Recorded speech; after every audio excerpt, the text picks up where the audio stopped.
Hello students, this is the first part of video for chapter number 4 from history, and your chapter 4 is tribals, Dikus and the vision of golden age. So in this chapter we are going to learn about the tribal people. So here are the hard words which you have to write down in FNB. The first word is Dikus. Dikus means outsider. Next is Jhum cultivation. In this type of cultivation, the cultivators clear off a patch of land, burn the vegetation and spread the ash from the firing, which contains potash, to fertilize the soil. Then they prepare the soil for cultivation. They scatter the seed on the field. Once the crop is ready, they move to another land. That is called as Jhum cultivation.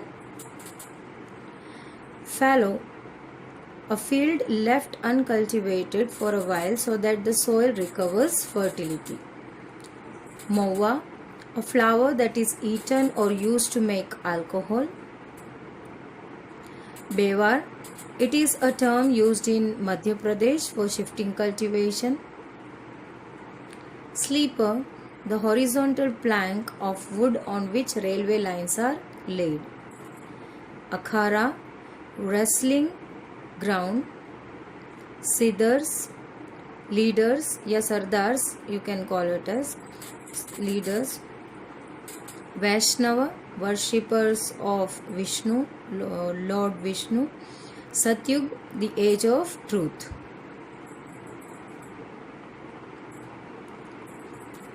So what are we going to learn from this chapter? What are the topics? Introduction about the tribals. How did tribals group live? Some were Jhum cultivators, some were hunter and gatherers, and some are herder animals. How did colonial rule after tribal lives? What happened to tribal chief? What happened to shifting cultivators? Forest laws and their impact.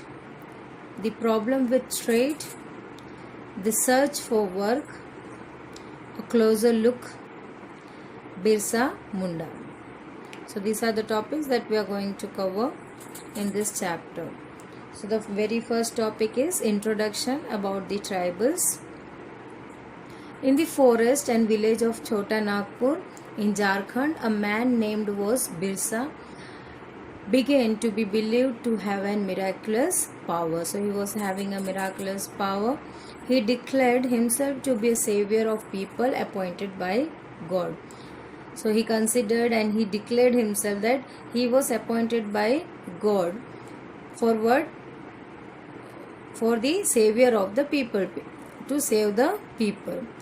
As he was also having the miraculous power to get rid of any kind of disease of the people. He could save people from trouble and free them from slavery of Dikus, the outsider. Birsa was born in family of Mundas, a tribal group that lived in Chota Nagpur. So he was born in which family? A family of Mundas. That was the tribal of Chota Nagpur. Santhal and Oron tribes were among his followers. These other two tribal peoples were following the Birsa Munda. Different groups of tribes were unhappy with the changes under the British rule. So here also the tribal group were get influenced by the British rule, so they were unhappy. Their ways of livelihood and religion seemed to be in danger. Why to be in danger? Because of the British rule, and their livelihood also was in danger. Now what problems did Birsa set out to resolve? Who were the outsider being referred to as Dikus, and how did they enslave the people of the region? What was happening to the tribal people under British? How did their lives change? These are the topics that we are going to learn in this chapter. The tribes had customs and rituals very different from those led by Brahmins. So usually already you know about, in 7th standard also you have learned that the Hinduism or the Hindu culture was divided into 4 varnas, and all the rituals and customs were laid by whom? Brahmins. So their customs and rituals were completely different from those which were being laid by the Brahmins.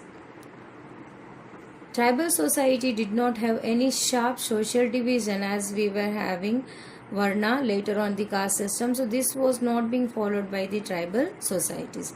That were characteristics of the caste society, as I said. All those who belonged to the same tribe thought of themselves as a sharing common ties of kinship. So what they are thinking, the tribe thought that they thought themselves as a sharing common ties of kinship. So they were having brotherhood. They were considered as a family. They were not divided on the basis of caste or religion. A bonding, a brotherhood, you can say, kinship over here. However, this did not mean that there were no social and economic differences within tribes. So here also social and economic differences came in the tribal group also. But how? That also we are going to learn. How did tribal groups live? So they were living in different conditions. Like some were the Jhum cultivators, some were the hunter and gatherers, some herded animals, and some took the settled cultivations. So this is the 4 kind of way how the groups were divided into and how they were living. So they were divided into 4. Some were Jhum cultivators. That kind of life we are going to discuss right now about the tribal people. In the 19th century, the tribal people in different parts of India were involved in a variety of activities. Now, Jhum or shifting cultivation. Jhum cultivation is also known as shifting cultivation. Now, why? That we will get the reason by completing this topic, why it is also known as shifting cultivation. So, Jhum or the shifting cultivation was done on small patch of land, most of in the forest mainly. Tree tops were cut to allow the sunlight to reach the ground, and the vegetation was burnt on the land to clear it for the cultivation. So generally they used to cut down the trees and plants. Now as they were not able to pull off the roots because they are very deep, the roots are going very deep in the earth. So first they cut off the tree tops and of the trees and plants, and later on they are burning the roots so that the region could be cleared off. The soil was scattered with the hoe to prepare it for cultivation.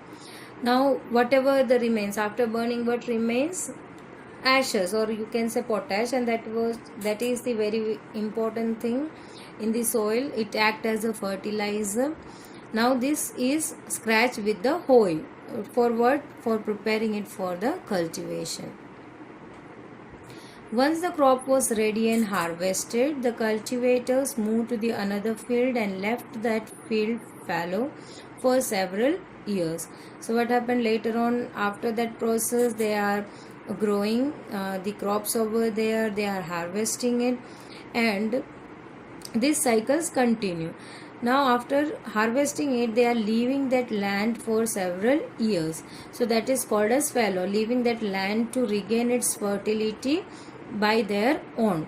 So they are not using any artificial fertilizers or any other kind of fertilizer. They are leaving the land to regain its fertility by their own, and they move in search of another land.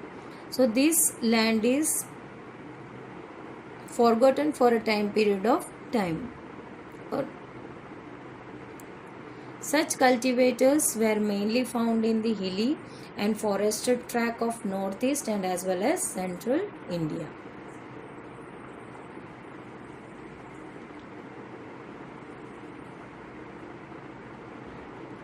So the next topics, some were the hunter gatherers, that we are going to cover in the next video.